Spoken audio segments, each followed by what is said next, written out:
convido agora ao sermão do culto dessa noite. Por isso eu chamo o pastor Paulo Vale a estar aqui conosco para essa exposição tão preciosa que aguardamos o dia inteiro, pastor, aguardando a conclusão dessa trilogia de hoje. Meus irmãos, que a graça e a paz de nosso Senhor Jesus Cristo permaneçam sobre todos vocês. Que tempo bom que Deus concedeu-me ao longo desse dia com os irmãos, um tempo abençoado, um tempo de bastante conversa, um tempo de alguma diversão, boa comida, graças a Deus por isso. E eu agradeço aos irmãos a hospitalidade, o cuidado, o zelo que os irmãos têm demonstrado pela minha pessoa. Deus seja louvado e Deus os recompense com graça e também bondade. Nós vamos encerrar as exposições que começaram pela manhã. Você vai lembrar, nós estamos tratando do capítulo 4, versos de 1 a 16, da carta de Paulo aos Efésios. Pela manhã foram duas exposições, capítulo 4, de 1 a 6, quando tratamos sobre o tema da unidade da igreja. E vimos que essa unidade ela está fundamentada na verdade do Evangelho e em tudo o que o apóstolo Paulo ensinou nos capítulos de 1 a 3. Não é? Vimos também que há um parâmetro e um modelo para o qual devemos olhar quando pensamos na unidade da igreja. E esse parâmetro, esse modelo chama-se Trindade, né? O Pai, o Filho e o Espírito Santo, na relação que há entre eles. Esse basicamente é o resumo do que foi proposto na primeira pregação. Na segunda pregação, o texto desenvolvido foi o capítulo 4, do verso 7 ao verso 13, e especificamente tratamos sobre o serviço da igreja. Linkado à unidade da igreja, pensamos no serviço da igreja, e vimos que o conceito de serviço e a possibilidade de serviço, a bênção de servir, está pautada, está fundamentada também no aspecto daquilo que Cristo conquistou. A Bíblia é clara e o texto é claro que Cristo ele levou cativo o cativeiro e deu dons, habilidades, capacidades aos homens, nesse caso os que são redimidos, os que foram alcançados pela graça do Evangelho, eles são dotados de capacidades para o bem-estar da igreja de Jesus, para a edificação da igreja de nosso Senhor. Então, por isso ele deu uns para apóstolos, outros para profetas, e vimos que apóstolos e profetas, de acordo com a carta aos Efésios, capítulo 2, é uma expressão para fazer referência à Escritura Sagrada, o Antigo e o Novo Testamentos. E, além disso, ele deu também evangelistas e pastores mestres, não como dons distintos, mas evangelista como um dom e pastor mestre como um outro dom. E notem que tanto o evangelista quanto o pastor mestre vinculado à autoridade dos apóstolos e dos profetas, ou seja, ligados à própria Escritura Sagrada, não é? Com vistas aí ao aperfeiçoamento dos santos. Quer dizer, o trabalho, serviço cristão é para aperfeiçoamento da igreja de Jesus Cristo. Então, consideramos a unidade da igreja e consideramos o serviço da igreja. Agora nós vamos para a parte final, para a perícope ou para o parágrafo final do capítulo 4, de 1 a 16, que são os versos 14 a 16. E nós vamos considerar aqui, agora, o crescimento da igreja. Então, unidade da igreja, de 1 a 6, serviço da igreja, de 7 a 13, e agora, 14 a 16, o crescimento dessa igreja. A palavra do Senhor diz assim: para que não sejamos mais meninos inconstantes, levados em roda por todo o vento de doutrina, pelo engano dos homens que com astúcia enganam fraudulosamente. Antes, seguindo a verdade em amor, cresçamos em tudo naquele que é o cabeça, Cristo, do qual todo o corpo, bem ajustado e ligado pelo auxílio de todas as juntas, segundo a justa operação de cada parte, faz o aumento do corpo para a sua edificação em amor. Então, o crescimento da igreja é o que vamos considerar neste momento. Meus irmãos, desde a década de 80, desde os anos 80, o movimento cristão ele tem testemunhado o surgimento de um grande número de elementos para promover o crescimento da igreja. Desde então tem havido um grande interesse pelo crescimento da igreja. Talvez isso tenha sido provocado pela experiência que naquela época a Coreia do Sul estava vivendo. Foi um tempo de grande avivamento na Coreia do Sul. O movimento cristão cresceu consideravelmente na Coreia do Sul. Os olhos do Ocidente, do mundo ocidental, da igreja do Ocidente, voltaram-se para a Coreia do Sul e notaram o grande desenvolvimento daquela igreja e também naquele país, criando o verdadeiro avivamento e o verdadeiro interesse pelo Evangelho de Jesus Cristo. Era um tempo de avivamento naquele país. E, consequentemente, muitas pessoas se dedicaram a pesquisar, a visitar, a estudar e a empreender alguns esforços para, de certo modo, tentar reproduzir em suas realidades também esse crescimento. As denominações cristãs, sobretudo as denominações cristãs evangélicas e protestantes, também se interessaram por esse crescimento. Foi uma época de muitos e intensos esforços para que programas fossem desenvolvidos, se possível, para dobrar o número de membros das igrejas locais.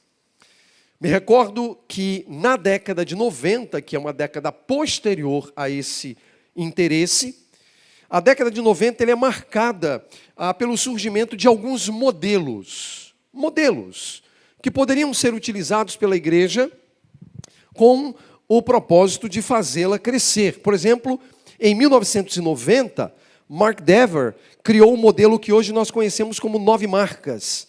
Talvez alguns de vocês já tenham ouvido falar. Não é uma coisa nova. Começou no ano de 1990, lá na Capitol Hill, em Washington, nos Estados Unidos. Em 1995, nós temos um homem chamado Rick Warren, que criou a Igreja com Propósitos. Então, um movimento que também aqui no Brasil teve uma adesão grande.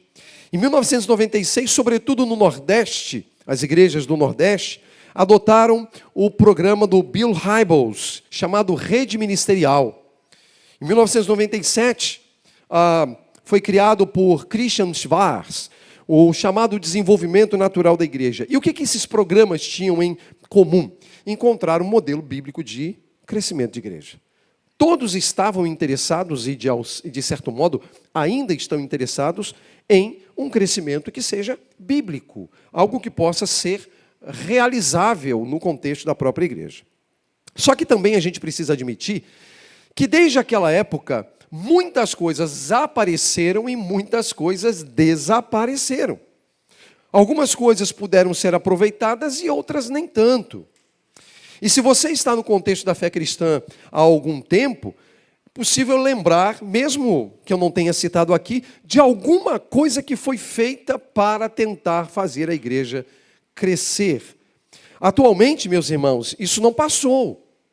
Atualmente, isso não passou. Ainda hoje há esforços, para fazer a igreja crescer.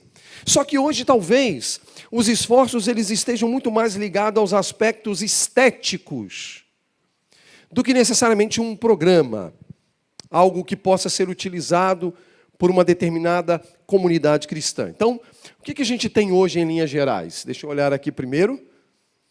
Púlpitos de latão.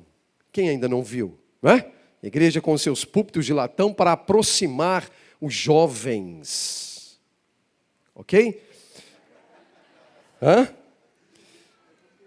Ou então púlpitos no formato de prancha. Já viram? Pois é uma tentativa de aproximar. Quem ainda não viu jogos de luzes, parede preta, público jovem com música worship,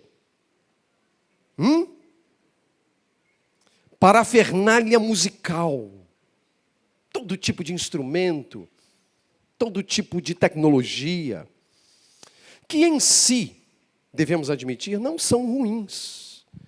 Mas quando se tornam elementos para atrair as pessoas, se tornam e estabelecem um preço muito elevado.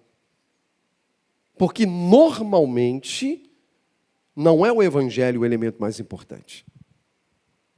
Paga-se um preço, portanto, com tudo isso. Eu disse pela manhã e repito agora, só que agora com a autoridade do próprio texto, porque até então o texto não usou essa palavra. A igreja é um corpo. Até então, Paulo não cita no capítulo 4 a palavra corpo. Mas agora, na leitura que fizemos, quando ele conclui os argumentos dele, ele utiliza por 2 vezes a palavra corpo. A igreja é um corpo.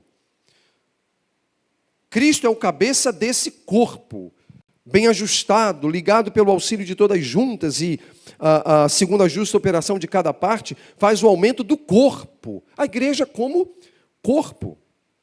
O texto, portanto, meus irmãos, o texto dessa noite, desta ocasião, está, de certo modo, estreitamente ligado ao que nós consideramos anteriormente na manhã e aponta para os resultados que a unidade e o serviço da igreja provocam.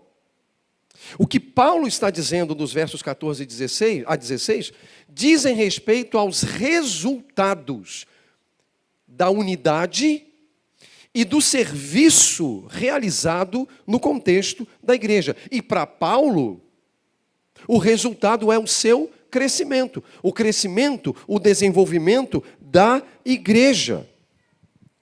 Paulo, nessa passagem, ele apresenta o propósito desse crescimento, ele apresenta o mediador desse crescimento, e ele apresenta também os instrumentos para o crescimento das igrejas. O texto, portanto, meus irmãos, deve servir para nós como uma espécie de encorajamento ao crescimento da igreja e algo completamente natural a um organismo vivo. Porque um organismo vivo cresce dentro de uma naturalidade. Eu lembro que quando adolescente, não tanto adolescente, apesar que adolescente na minha época era muito bobinho, mas eu era junior. Eu pensava assim, gente, como é que faz criança crescer? Ela vai nascer. Tá, o que eu tenho que fazer para ela crescer? Bom, você sabe, a criança cresce. Se você tirar do caminho dela os impeditivos ligados à saúde, ligado à alimentação, ligado a uma série de coisas, a criança cresce, não precisa fazer nada. Ela cresce. Assim a igreja, ela é um corpo e ela tem em si todo o potencial de crescimento. Isso é inerente à natureza da igreja. Isso pertence à igreja. A ideia de corpo é a ideia de algo que se aperfeiçoa, algo que, de fato, cresce. O nosso dever é não criar impedimentos ao crescimento da igreja e nem nos opor ao crescimento da igreja. Não podemos nem criar impedimentos e nem podemos nos opor ao crescimento da igreja. Isso também acontece. Às vezes, quando a igreja está no seu começo, as pessoas assim, puxa, a gente podia ficar assim para sempre, né? As famílias, todo mundo junto, a gente conhece todo mundo, né? Não vai ter problema. Mas a igreja começa a crescer, aí você começa a crescer. E a igreja vai se desenvolvendo, porque é Deus quem dá, de fato, o crescimento. Então, Deus age para manter a igreja em unidade, dota os membros da igreja de capacidades espirituais para servir no contexto da própria igreja, e nisso o nome do Senhor é de fato glorificado. Deus vai trabalhando para isso acontecer. Devemos lembrar, meus irmãos, que Deus dotou a sua igreja desse potencial que a gente pode chamar de potencial biótico, né? Que é um termo da biologia usado para afirmar que o crescimento é orgânico, ele não é mecânico. ele não é artificial, não se pode produzir.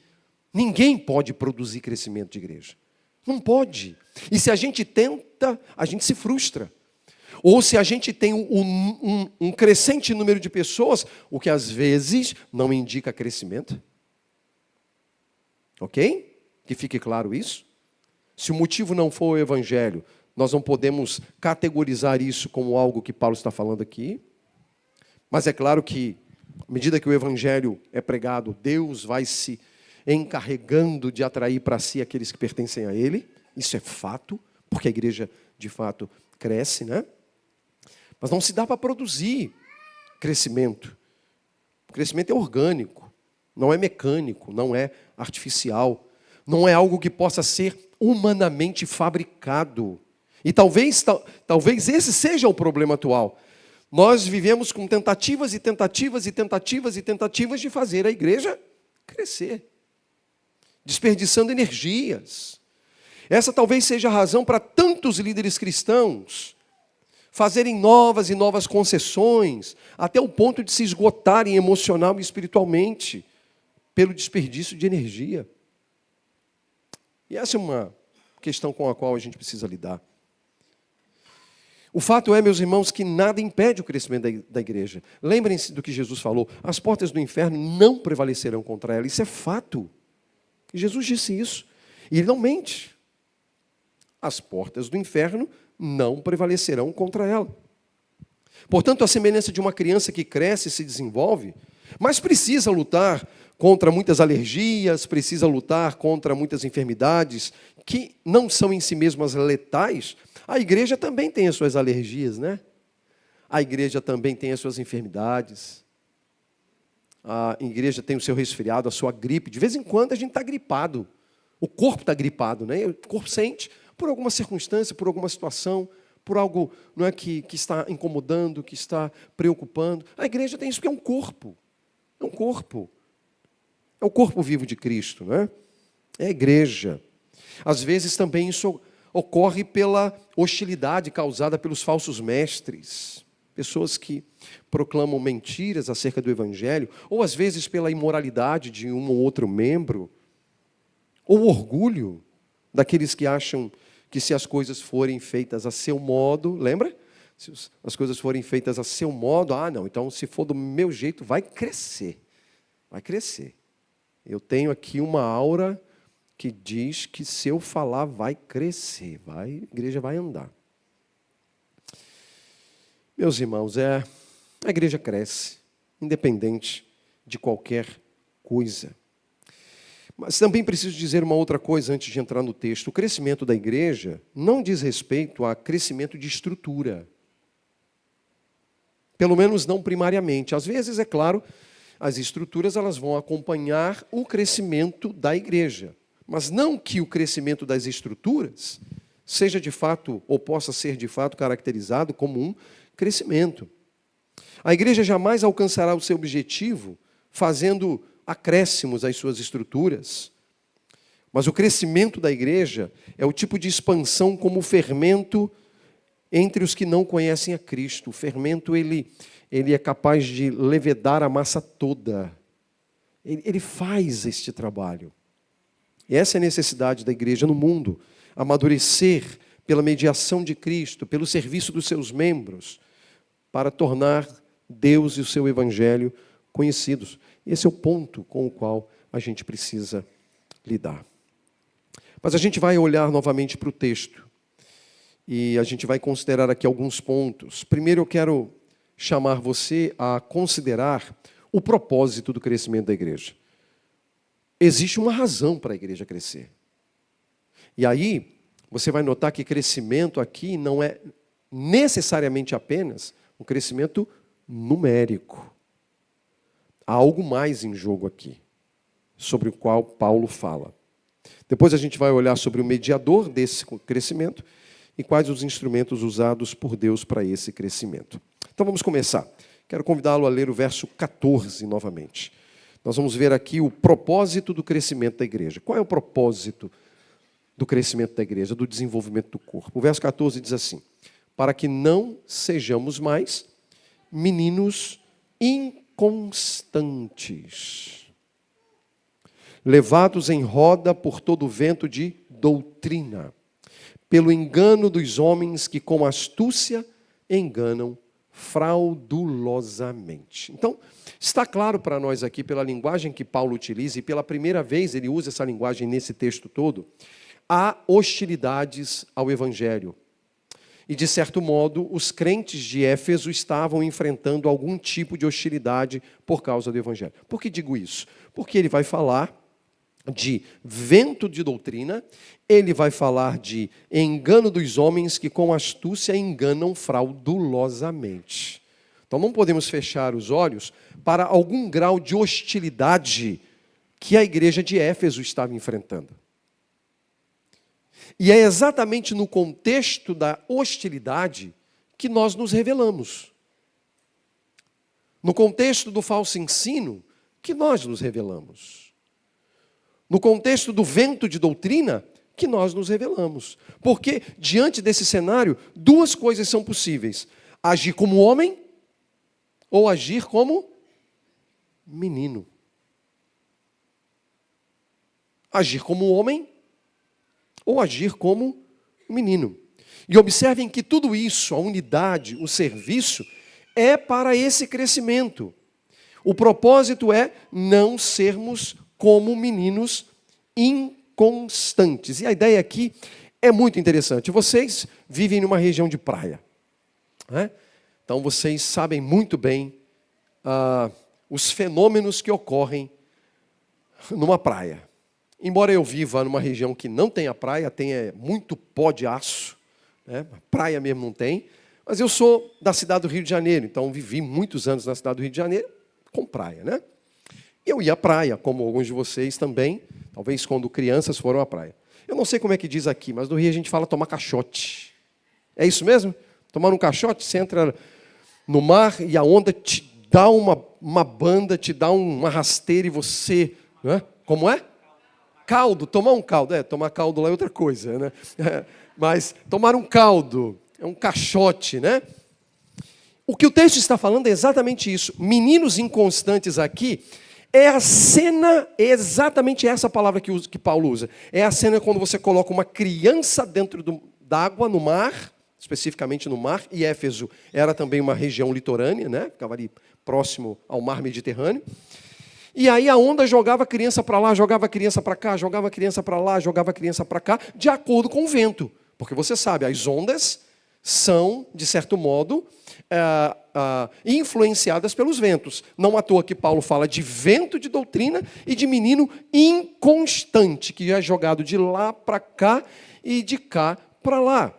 Paulo está dizendo que nós não podemos ser esse tipo de gente. Nós não podemos ser esse tipo de gente. O propósito é a nossa maturidade. Então, veja, crescimento, nesse primeiro ponto pelo menos, Paulo não está falando de crescimento numérico.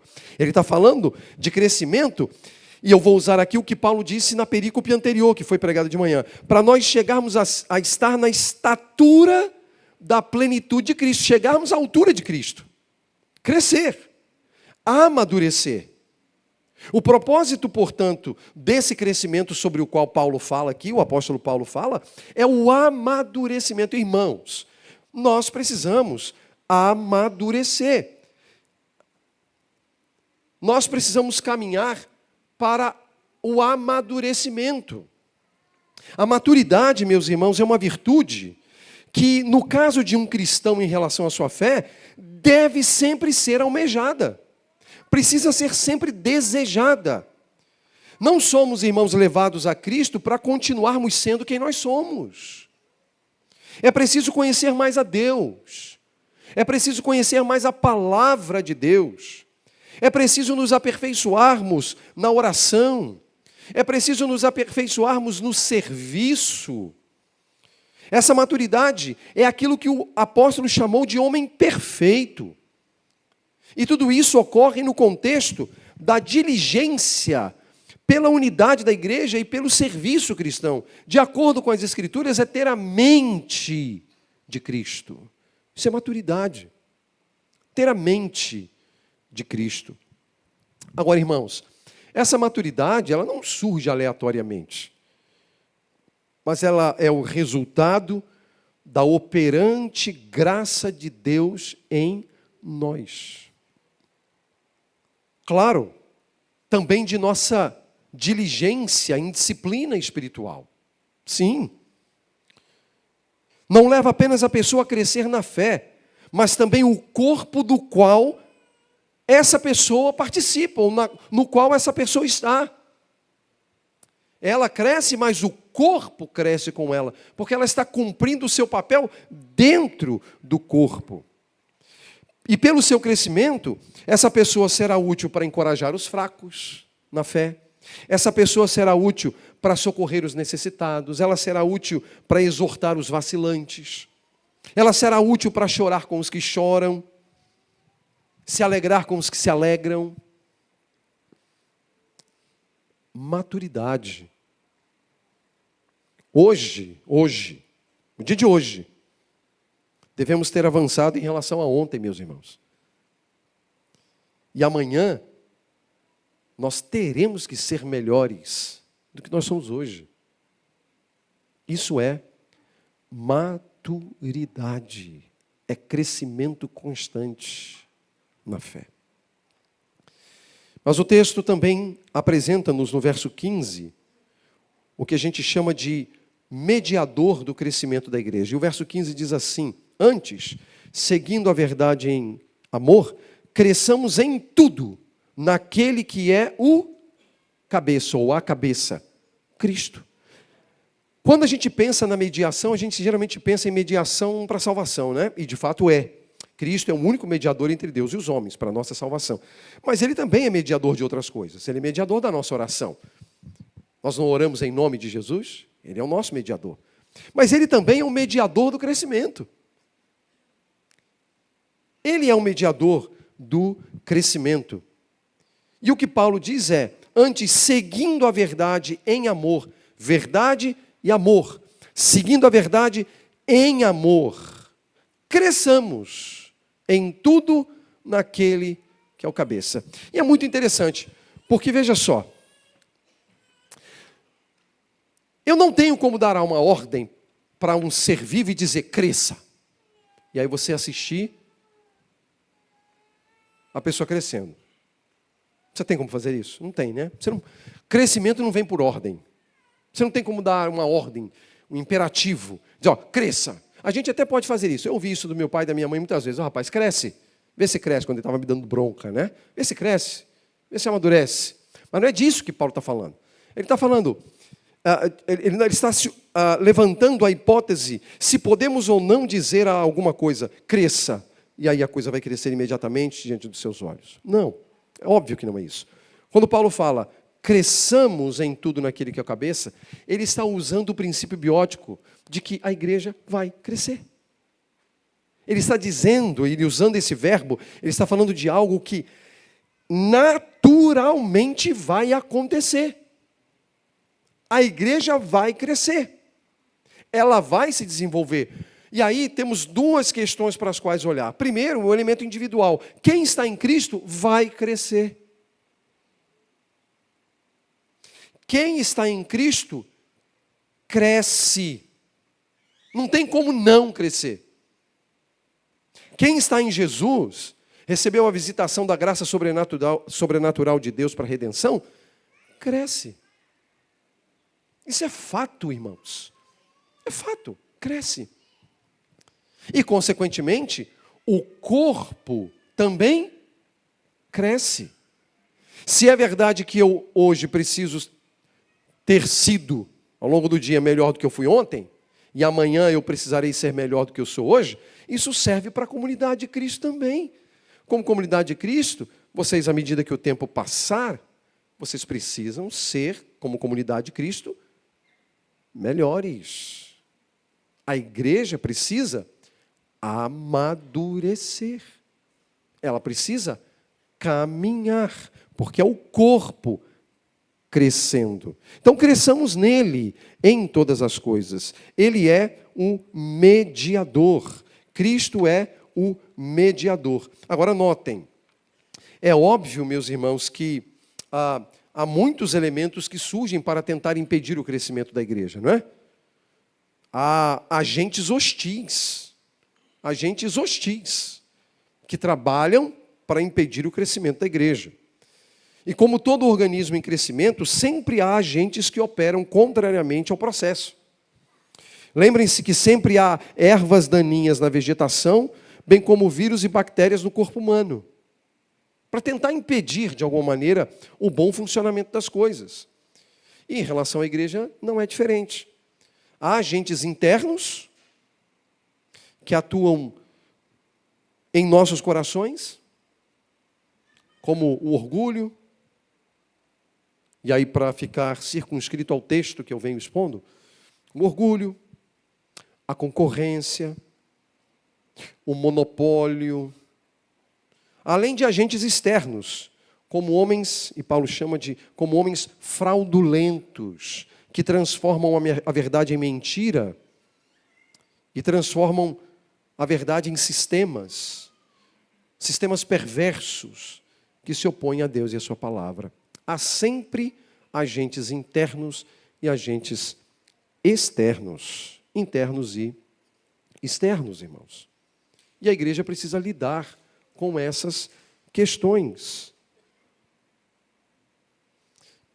Mas a nosso favor está o cabeça. Cristo, que guarda o corpo.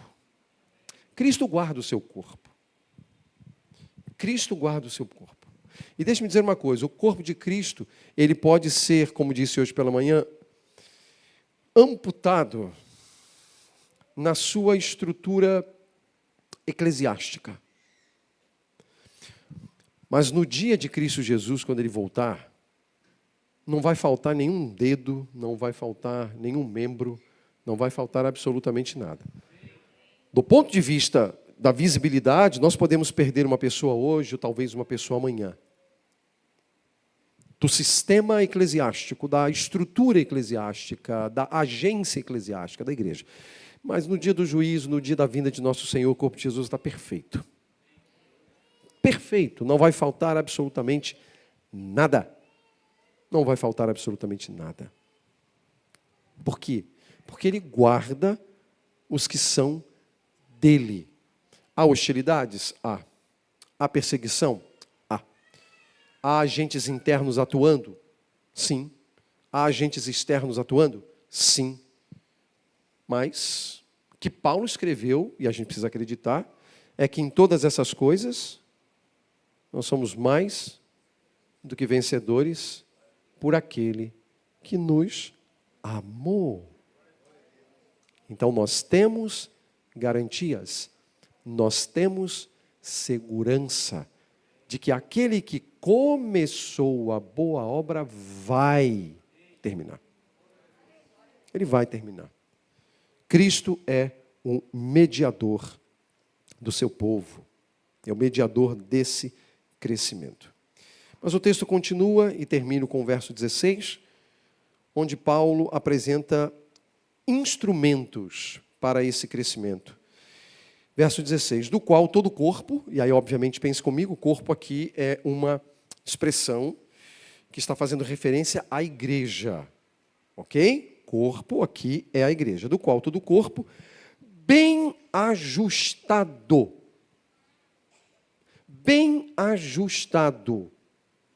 e depois ele diz, e ligado pelo auxílio de todas as juntas.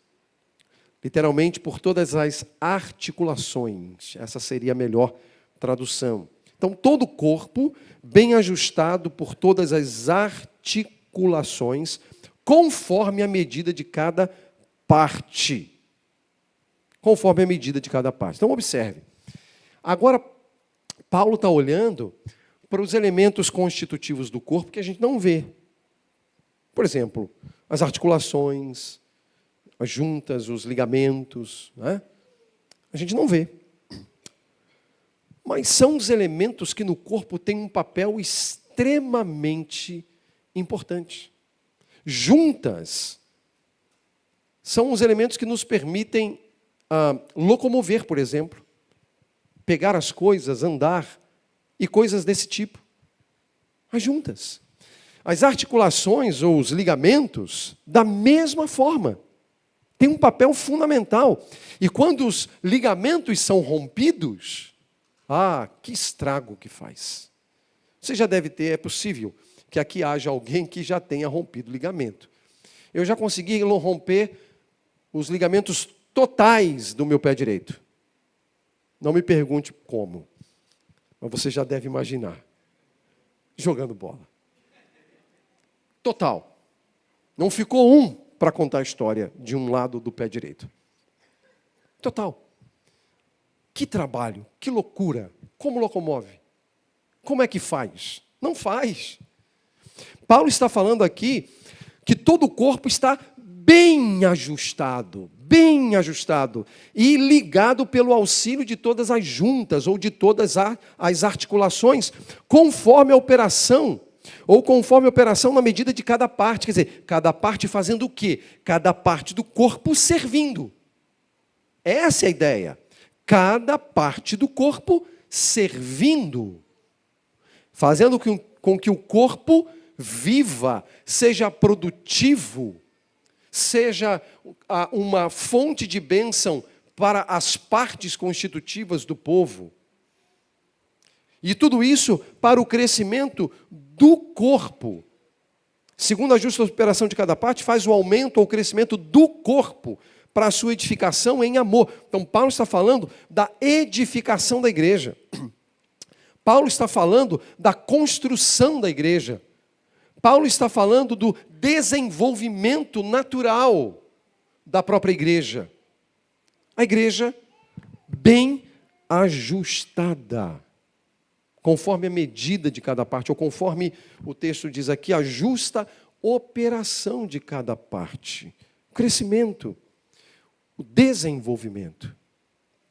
Paulo, a priori, meus irmãos, não está preocupado, embora talvez nós possamos nos preocupar, com o crescimento numérico. Eu não digo que nós não devamos nos preocupar com isso, mas você sabe, né?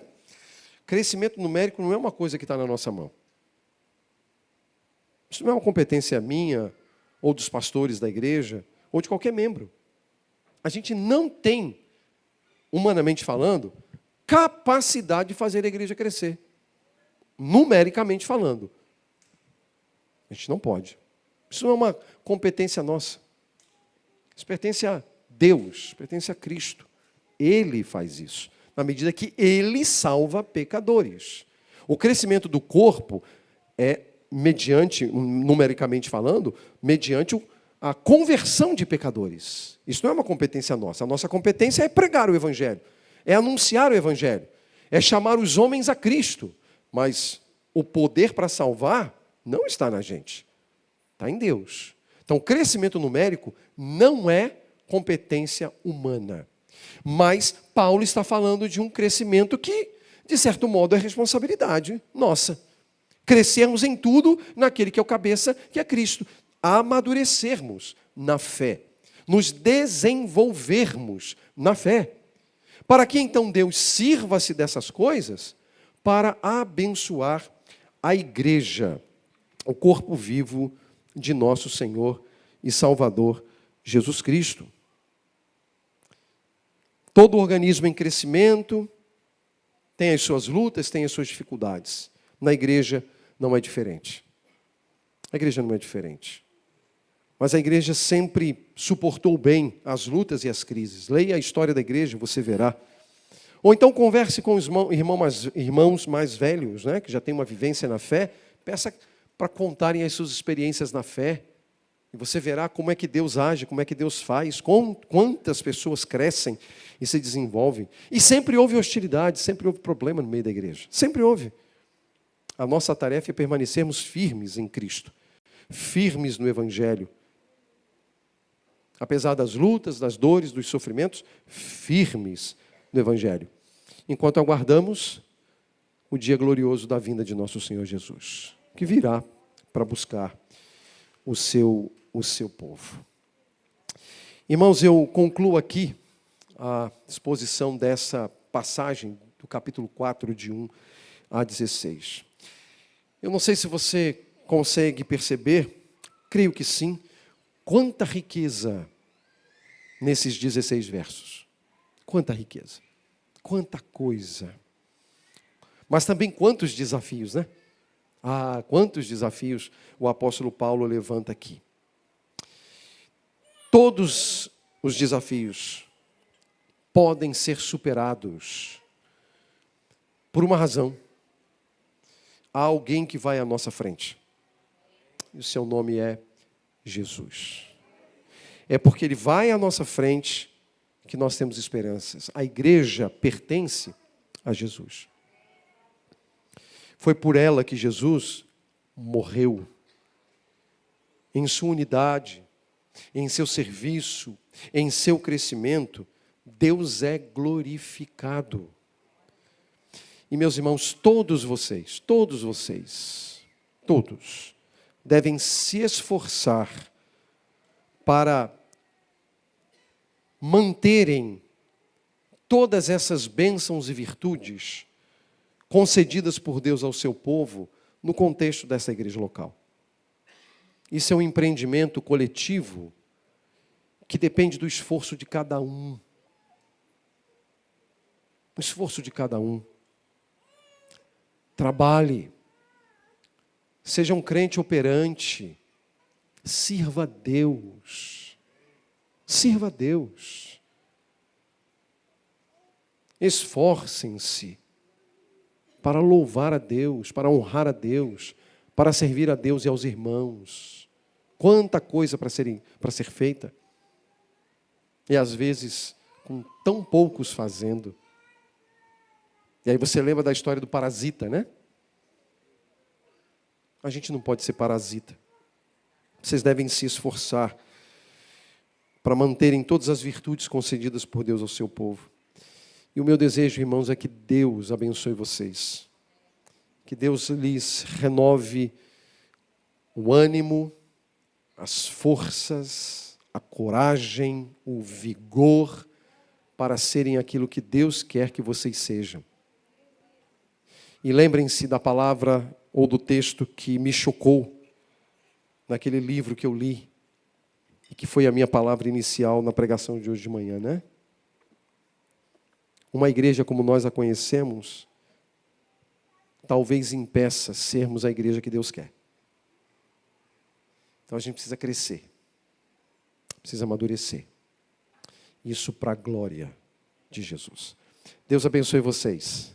Deus cuide de cada um de vocês e os mantenha firmes em Cristo Jesus, para a glória de Cristo Jesus. Amém? Deus abençoe.